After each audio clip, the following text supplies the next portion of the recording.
Fir'aunnya, Allah masih memberlakukan rahmatnya, diutus dua nabi sekaligus, Musa dan Harun. Quran surah 20 Taha ayat 43 sampai 44. Idhaba ila fir'auna innahu tagha. Musa dan Harun, sekarang kalian siap-siap pergi ke Fir'aun. Untuk apa ya Allah? Faqula lahu qawlan layyina la'allahu yatadhakkaru aw yakhsha. Dia sudah mulai bergeser dari kewenangan, dititipkan jabatan, dia menyimpang. Hati-hati Pak yang punya jabatan di belakang. Udah nggak usah tepuk tangan. Ini saya sedang ingatkan, dan fungsi ulama begitu, karena sayang mengingatkan. Kalau tidak sayang, tak diingatkan, bahaya. Kan kita menginginkan semua pejabat juga masuk surga.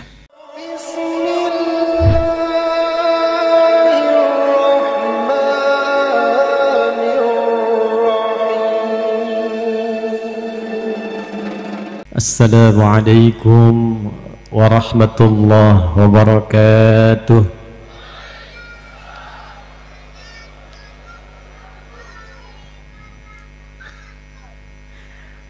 Alhamdulillahilladzi jama'ana fi hadzal makan al-mubarak linataqarrab ila rabbil alamin. Wassalatu wassalamu ala rasulillahilladzi ursila rahmatan lil alamin wa ala alihi wa sahbihi wa dzurriyyatihi wa ummatihi ila yaumiddin wa ba'd. Jadi saya jawab pantunnya banyak rupanya tadi. Jadi saya jawab pakai satu pantun saja ya. Aura kasih makan udang. Alhamdulillah ada cakepnya. Makan udang sambil tertawa. Terima kasih sudah diundang. Diundang di tempat yang sangat istimewa. Yang kita hormati, kita banggakan tuan rumah, keluarga besar Lanud Rusmi Nuryadin, yang kita doakan pada Allah Subhanahu wa Ta'ala, seluruh keluarga besar Lanud ini yang dipimpin saat ini oleh Marsikal pertama Muhammad Nurdin dan jajarannya. Semoga Allah Subhanahu wa Ta'ala memberkahi tempat ini, menyehatkan, memuliakan semua yang bertugas di tempat ini, dan mudah-mudahan tempat ini dijadikan sebagai bagian dari tempat yang bersaksi di hadapan Allah kelak bahwa kita pernah berkumpul malam hari ini untuk berzikir dan mengagungkan Allah Subhanahu wa Ta'ala di tempat ini.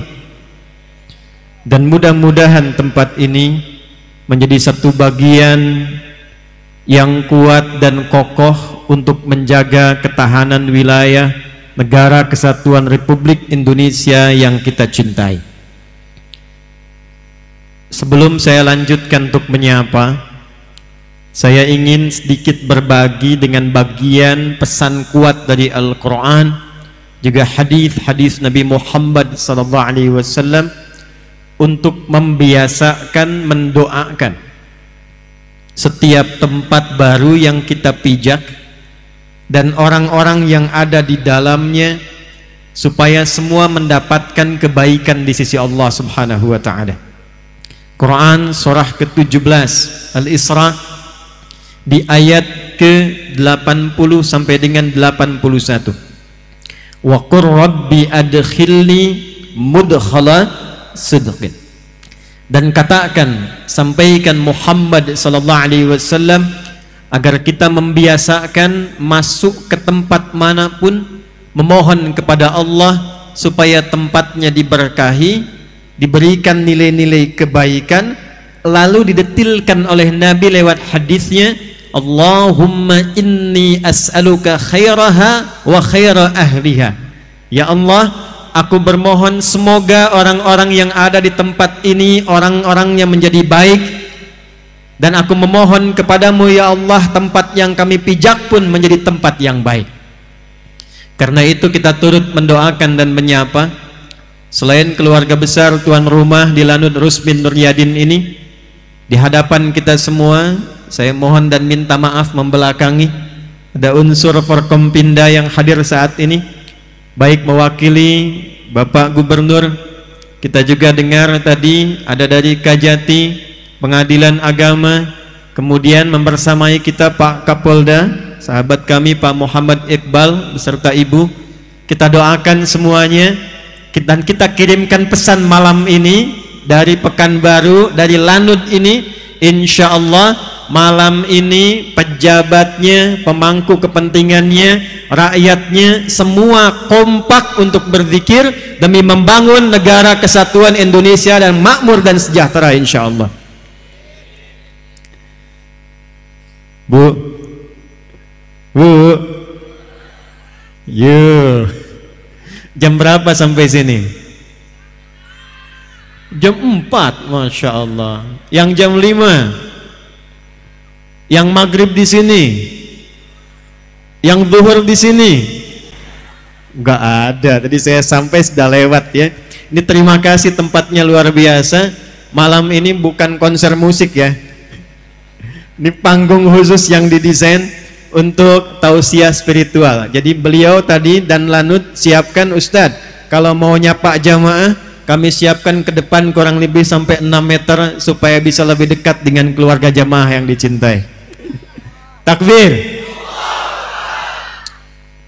Quran surah ke-21 ayat 107. Kita biasakan dengan Quran supaya tidak ada yang bisa menolak dan mengelak. Yuk kita baca. Wa ma arsalnaka illa rahmatan lil wa ma arsalna. Kita bahas pakai na-nya dulu. Jika ada dalam Al-Quran kata kerja, kalimat, ayat yang diselipkan menggunakan na, bacanya panjang. Wa ma arsalna inna khalaqna, maka na-nya fungsinya dalam ilmu nahwu li ta'zimin nafsi fi ta'zimi sya'ni. Paham? Tidak. Na-nya fungsinya ingin menunjukkan informasi yang agung, informasi yang istimewa.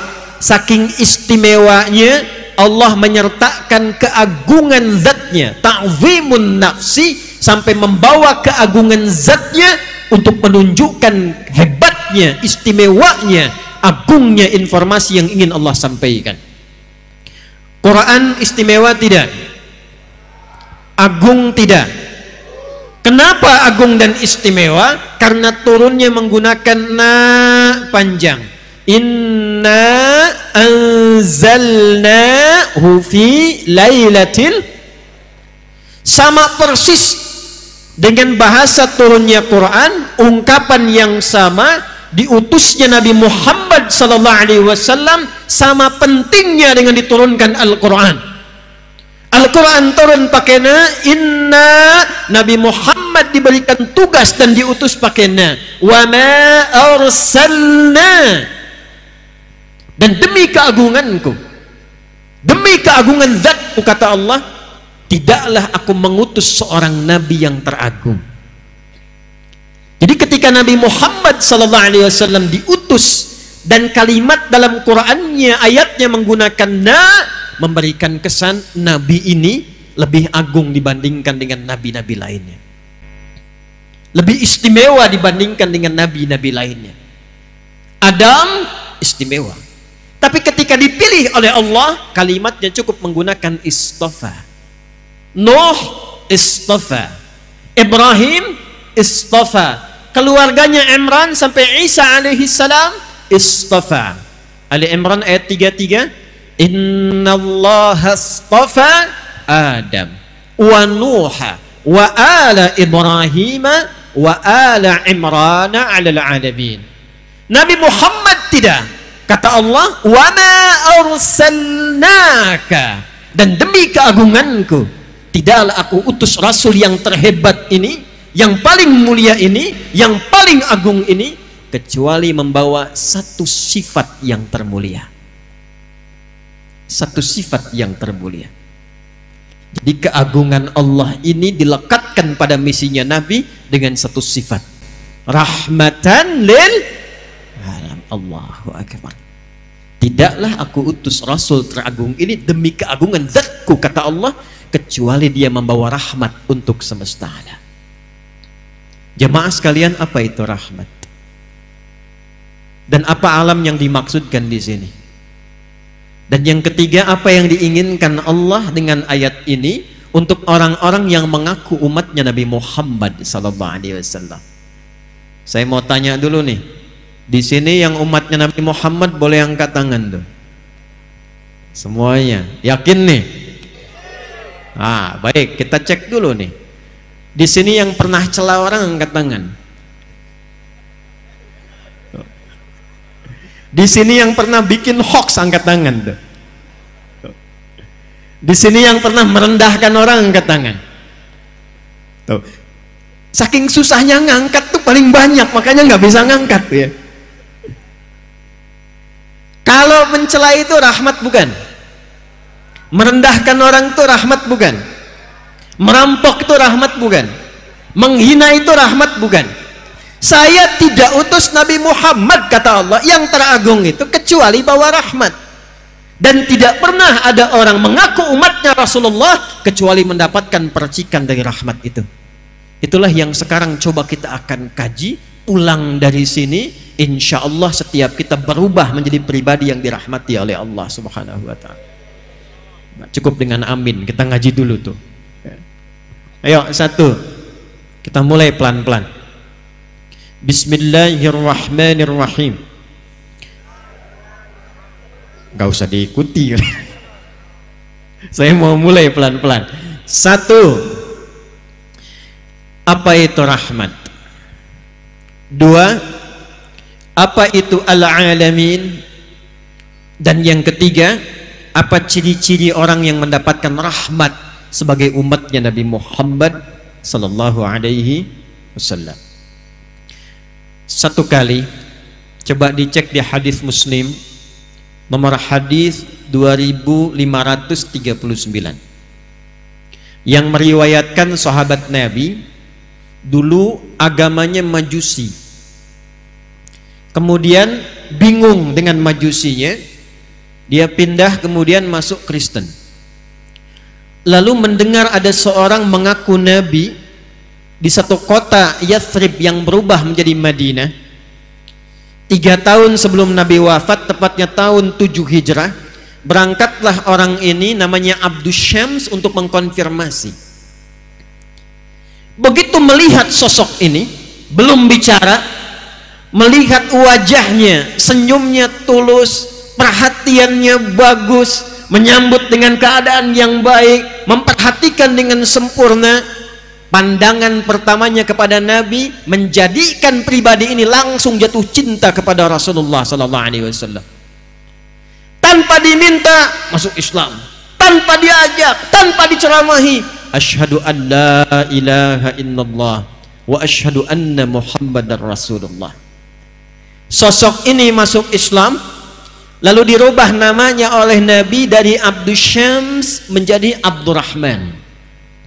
Ini sanad ilmu, boleh merubah nama kalau dari nama yang dibawa itu tidak membawa sifat dan makna yang baik, atau namanya bertentangan dengan sifat dan keagungan Allah Subhanahu wa ta'ala. Ada di antara sahabat-sahabat Nabi yang dirubah namanya langsung oleh Nabi bila terkait dengan satu makna yang tidak baik, atau kedua bertentangan dengan sifat Allah Subhanahu wa ta'ala. Abdus Syams, hambanya matahari, kata Nabi, anta Abdurrahman, hambanya Allah yang penuh dengan rahmat. Maka diajarkan oleh Nabi sifat rahmat itu. Perhatikan kata Nabi, sayangi dengan tulus, au kama qala, perhatikan dengan mulia, rawat dengan baik, berikan perhatian yang mendalam, tebarkan kasih sayang dengan luas, entah itu kepada manusia, hewan, sampai dengan tumbuhan. Maka pulanglah sosok ini Abdurrahman. Di tengah jalan dia bertemu dengan anak kucing kecil. Kucing dibagi dua. Dibagi berapa? Ada kucing rumahan namanya kitten. Diserap oleh orang di Inggris, maka berubah menjadi bahasa Inggris kitty. Ya, kucing rumahan. Makanya di rumah ada spray mereknya Hello Kitty. Kucing rumahan. Banyak dari bahasa Arab ke bahasa Inggris. Sukar, gula jadi sugar. Kitten, kucing jadi kitty, cat, kitty. Kalau kucingnya kucing liar, maka berubah namanya dari kitten menjadi hurratun. Anak kucingnya disebut dengan Hurairah. Maka dibawalah anak kucing kecil itu, dipraktekkan tausiah yang singkat dari Nabi tadi. Jangankan pada manusia, hewan pun kemudian dibawa. Lalu dipraktekkan perawatannya pada anak kucing kecil ini. Malam dingin diselimuti, lapar disuapi, seperti ayah menyuapi kepada anaknya, seperti ayah melindungi anaknya. Maka setiap jalan kemanapun, dibawalah anak kucing kecil ini, dimasukkan ke dalam jubahnya. Karena itulah malam ini saya spesial pakai jubah untuk mencontohkannya. Dimasukkan ke dalam jubahnya, tiba-tiba di jalan berpapasan dengan Rasulullah, anak kucing kecilnya mengeong-ngeong. Keluar dia, terlihat oleh Nabi. Kata Nabi, anta Abu Hurairah. Kamu adalah bapak anak kucing kecil. Saking perhatiannya yang dalam, kasihnya yang dalam, memberikan kebahagiaan yang dalam, maka engkau berikan perhatian kepada anak kucing seperti ayah memperhatikan anaknya. Abu Hurairah. Itulah sejarahnya. Ada sahabat Nabi yang disebut dengan Abu Hurairah. Nama ini bukan sekedar nama, tapi memberikan perjalanan kepada kita tentang arti menjadi seorang muslim. Mu'allaf datang pada Rasulullah, minta diajarkan tentang Islam. Yang diajarkan oleh Nabi pertama kali rahmatan lil alamin, sifat kasih yang dalam, sifat membahagiakan yang dalam, yang dengan itu kita selalu memikirkan yang baik-baik tentang apa dan siapa yang kita kasihi itu. Tempat rahmat disebut dengan rahim. Ibu punya rahim ya. Ibu-ibu punya rahim ya Bu. Saya tanya pada ibu, di dalamnya disayang tidak? Disayang. Miring kanan susah, miring kiri susah, telungkup nggak mungkin. Dijaga supaya apa? Supaya yang di dalam itu merasakan kenyamanan dan kebahagiaan. Walaupun yang menjaga itu kadang-kadang merasakan hal yang tidak nyaman. Ada sebagian ahli hikmah mengatakan, kenapa anak-anak itu terlahir menangis? Ahli hikmah mereka mengatakan karena mereka takut tidak mendapatkan lagi rahmat seperti didapatkan oleh rahim ibundanya. Jadi kalau kita ingin katakan apa rahmat yang dibawa Nabi, yang dibawa Rasulullah pertama kali ajaran kasih yang sangat dalam. Bagaimana melihat semua orang itu punya sifat baik. Karena itu saya sering mengatakan Allah sangat mencintai orang salah yang gemar bertobat dibandingkan dengan orang soleh yang tidak pernah merasa salah. Jadi Islam itu selalu mengajarkan, lihat setiap orang pada potensi kebaikannya. Di Masjid An-Nur pernah saya tanyakan kan, kenal Firaun? Ayo bilang kenal sekali lagi, pulang saya. Malam ini juga saya pulang mumpung ada di Lanut tuh. Tahu Firaun? Kejam tidak? Kejam tidak? Bukan cuma kejam, ngaku Tuhan, ana rabbukumul a'la. Setiap melihat orang kalau tidak nyaman eksekusi. Antum untung hidupnya di masa sekarang tuh. Kalau hidup masa Firaun tuh, bosan Firaun, saya nggak suka dengan rambutnya. Bukan disuruh cukur, pisahkan kepala dari badannya. Firaun. Makanya Nabi Musa ketika akan berdakwah doa dulu. Supaya nggak cepat tersinggung karena kata-katanya menyakitkan, nusuknya dalam. Nabi kan kalau doa, sekali doa diijabah. Kalau Nabi Musa nggak punya sifat sabar, cepat bosanan, Firaun menghardik, ya Allah bosan, matiin aja, mati tuh. Cuman buat kita nggak ada hikmahnya tentang indah dan kasihnya ajaran Islam yang sangat dalam. Firaun hobi bunuh orang, ngaku Tuhan. Tapi Fir'aunnya, tolong catat ini ya. Fir'aunnya, Allah masih memberlakukan rahmatnya diutus dua nabi sekaligus, Musa dan Harun. Quran surah 20 Taha ayat 43 sampai 44. Idhaba ila fir'auna innahu tagha. Musa dan Harun, sekarang kalian siap-siap pergi ke Fir'aun. Untuk apa ya Allah? Faqula lahu qawlan layyina la'allahu yatadhakkaru aw yakhsha. Dia sudah mulai bergeser dari kewenangan, dititipkan jabatan, dia menyimpang. Hati-hati Pak yang punya jabatan di belakang. Udah nggak usah tepuk tangan. Ini saya sedang ingatkan, dan fungsi ulama begitu, karena sayang mengingatkan. Kalau tidak sayang tak diingatkan, bahaya. Kan kita menginginkan semua pejabat juga masuk surga, rakyatnya masuk surga. Yang paling indah kita bergandengan lalu masuk surga, seperti Allah sampaikan, wasiqal ladzina taqaw rabbahum ilal jannati zumara. Ada serombongan orang takwa yang masuk surga, masuknya bergandengan tangan. Saya menginginkan ketika Allah tetapkan, misal Adi Hidayat dengan izin Allah, kalau Allah izinkan masuk, saya pengen tangan kanannya gandeng Pak Muhammad Nurdin, tangan kirinya gandeng Pak Muhammad Iqbal, ya, yang lainnya ikut sama-sama dengan jamaah bareng-bareng. Kan itu yang kita inginkan. Karena itu kalau ada pejabat kami beri masukan, jangan marah ya Pak, karena sayang. Dan cara memberikan masukan pun mesti pakai rahmat, bukan teriak-teriak, merendahkan, menghina, menjelek-jelekan, bikin hoax. Itu bukan tipikal umat Nabi Muhammad. Seburuk-buruknya Fir'aun, seburuk-buruknya, kata Allah, ini punya jabatan, ada setannya, setan khusus menggoda pejabat. Nanti kalau lain waktu saya kesini lagi, materinya bikin khusus Pak, fikih setan. Ada 9 jenis setan, 9 Anda bayangkan Bu, di rumah tangga ada setan khusus Bu, tugasnya memecah belah suami istri, namanya Dasim, perempuannya Dasimah.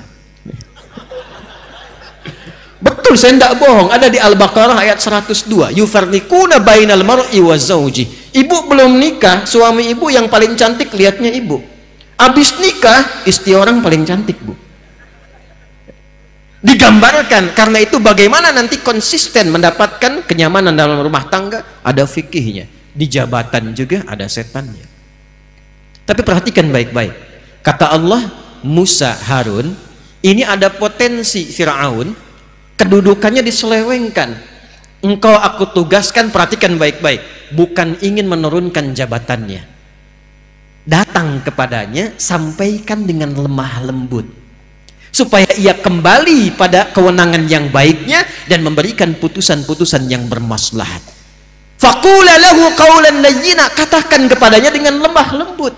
Jadi yang paling indah dalam Islam, tidak ada satupun kemudian ajakan, tidak ada satupun arahan untuk menjatuhkan seseorang dari kekuasaannya, tapi berikan nasihat yang lembut untuk menyadarkannya supaya kembali pada kebaikan. Hati-hati di jabatan, ada peluang untuk menyeleweng, tapi datang kemudian fungsi ulama, luruskan dengan penuh kesantunan dan kebaikan. Turun, faqula lahu qawlan layyina, katakan dengan lemah lembut. Saya mau tanya pada Anda, ini yang di depan Anda semua Fir'aun bukan? Fir'aun bukan? Bukan. Muslim bukan? Fir'aun Muslim bukan? Fir'aun bukan Muslim, belum beriman dan tidak beriman, pongah, ngaku Tuhan, kasar sikapnya. Diturunkan Musa dan Harun utusan, katakan yang lemah lembut. Kita, saya, Anda sama-sama Muslim, Allah tugaskan dan amanahkan dengan tugas-tugas berbeda. Ada yang pemimpin, ada yang pebisnis, ada yang arsitek, ada yang ulama, ada yang di kebun, ada yang berbisnis, semua beragam dan mengaku muslim. Kalau pada non muslim saja ayat Quran datang untuk menanamkan rahmat, maka bagaimana dengan sesama muslim? Turun ayat, innamal mu'minuna ikhwah. Sepanjang seseorang mengaku dan mengatakan dia beriman, maka kata Al-Quran, posisikan orang beriman itu sebagai saudara sebapa. Punya adik, punya kakak, pernah mencela kakak, pernah mencela adik. Enak gak saat mencela adik? Enak tidak saat mencela kakak? Tidak. Posisikan saudara-saudara seiman seperti adik dan kakak kita sebapa. Nabi Adam alaihissalam. Siapa yang keturunan Nabi Adam angkat tangan? Kita semuanya. Nah, sepanjang kita disebut dengan Bani Adam 7 kali dalam Al-Quran. Kenapa disebutkan 7 kali? Salah satu hikmah hitungannya supaya 7 hari dalam sepekan kita menerbangkan rahmat dalam kehidupan semesta alam.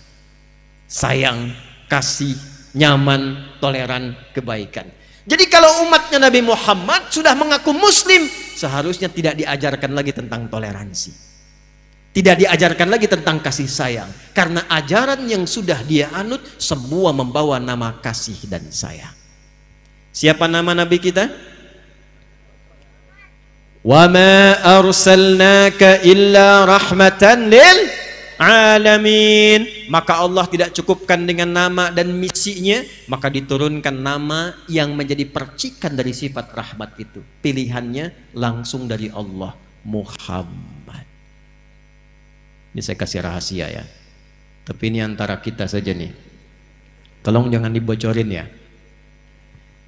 Nama Muhammad itu bukan nama pemberian manusia. Mungkin belum banyak yang tahu ini.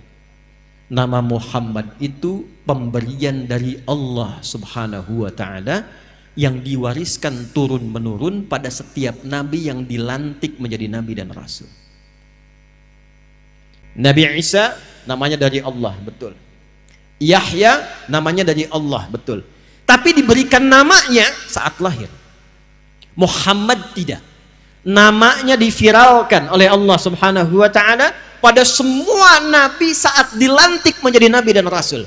Jadi tidak ada satu nabi bertugas formal sebagai nabi, sebagai rasul, kecuali dia harus berikrar dulu tentang kenabian Muhammad sallallahu alaihi wasallam. Dan itu didokumentasikan dalam Al-Quran di surah ketiga Ali Imran di ayat ke-81. Wa idh akhadha rabbuka min bani adama min zuhurihim dzurriyyatahum. Perjanjian kita dengan Allah Al-A'raf 172. Perjanjian manusia biasa dengan Allah Al-A'raf 172. Perjanjian Nabi dengan Allah pindah Ali Imran 81. Wa idh akhadallahu mitsaqan nabiyyin. Dan pahami, pelajari, ingat-ingat, ketahui ketika Allah mengambil komitmen perjanjian dengan semua nabi yang bertugas di bumi, semua nabi. Jadi ada anbiya, ada nabiyin, itu beda. Surah ke-21 di Quran surah apa namanya? Al-Anbiya. Kalau disebutkan anbiya itu artinya beberapa nabi. 3, 4, 5 anbiya. Kenapa disebut surah Al-Anbiya? Karena di dalamnya ada pelajaran tentang kehidupan beberapa nabi. Tapi kalau kita ganti jadi semua nabi yang pernah bertugas di bumi, diurut dari Nabi Muhammad sampai ketemu ke Nabi Adam alaihissalam, semua nabi, maka ganti kalimatnya dari anbiya menjadi nabiyin. Apa namanya? Nabiyin. Wa idh akhadallahu mitsaqan nabiyyin. Dan pelajari, pahami, ketahui ketika Allah mengambil perjanjian dengan semua nabi saat dilantik menjadi nabi. Lama ataitukum min kitabin wa hikmatin thumma ja'akum rasulun musaddiqun lima ma'akum latu'minunna bihi wa latansurunnah. Qala aqrartum wa akhadtum ala dhalikum isri qalu aqrarna qala fashhadu wa ana ma'akum minasyahidin. Kata Allah, aku lantik engkau jadi nabi sekarang, tapi engkau harus komitmen. Bila engkau bertugas bersamaan dengan hadirnya nabi terakhir yang mulia, Muhammad, maka kalian harus menolongnya, membelanya, dan ikut ajarannya. Itu disampaikan oleh Allah sejak nabi pertama bertugas di bumi sampai nabi terakhir dan rasul terakhir Isa alaihi salam.